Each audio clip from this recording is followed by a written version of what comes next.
সময়টা ছিল পড়ন্ত বিকেল। বাংলাদেশ ফিল্ম ডেভেলপমেন্ট কর্পোরেশন এফডিসিতে দাওয়াত দেওয়া হয় বিনোদন সংবাদকর্মীদের। উদ্দেশ্য ছিল চলচ্চিত্র শিল্পী সমিতির সদস্যদের শপথ গ্রহণ এবং দোয়ার অনুষ্ঠান। তবে কে জানতো দাওয়াতের সেই অনুষ্ঠানে রক্তাক্ত হতে হবে সংবাদকর্মীদের।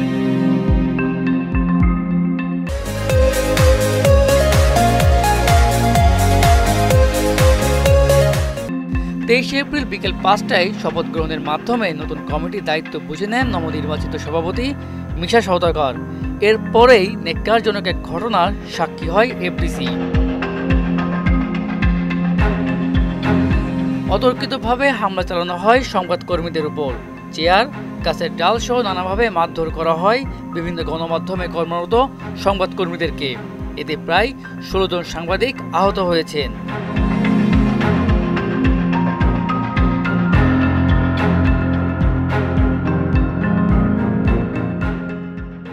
এরপরেই প্রশ্ন ওঠে, কাদের ইন্ধনে চলে এই হামলা? ঘটনার বিশ্লেষণ করে দেখা যায়, অভিনেতা শিবা শানু, শিল্পী সমিতির নবনির্বাচিত সাংগঠনিক সম্পাদক জয় চৌধুরী ও আন্তর্জাতিক বিষয়ক সম্পাদক আলেকজান্ডার বো এই মারধরের ঘটনায় নেতৃত্ব দিয়েছেন বলে অভিযোগ উঠেছে।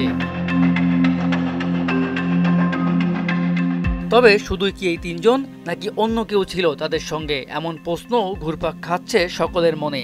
বিভিন্ন ফুটেজ থেকে দেখা গেছে অভিনেতা জয় চৌধুরী ও শিবা শানু সংবাদকর্মীদের উপর হামলা চালাচ্ছে। তাদের দেখা দেখি এফডিসিতে কর্মরত অন্যান্যরাও সেই হামলায় যুক্ত হয়।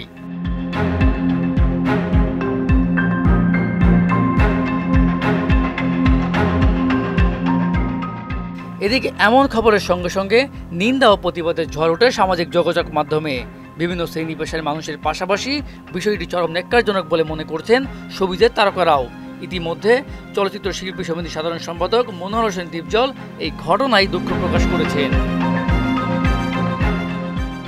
তবে এফডিসির ইতিহাসে এমন ঘটনা এর আগে হয়নি বলে ক্ষোভ প্রকাশ করেছেন সংবাদকর্মীরা। না, নিশ্চয়ই সাংবাদিকরা যদি সবাই একমত হয়ে যে দাবিটা তুলবে, আমি তার বাইরে যাওয়ার কোনো অপশন নেই। নিশ্চয়ই আমি তার সঙ্গে সেই জায়গা থেকে থাকব। সেই সঙ্গে এই ঘটনায় জড়িতদের শাস্তির পাশাপাশি 5 দফা দাবি জানিয়েছেন তারা।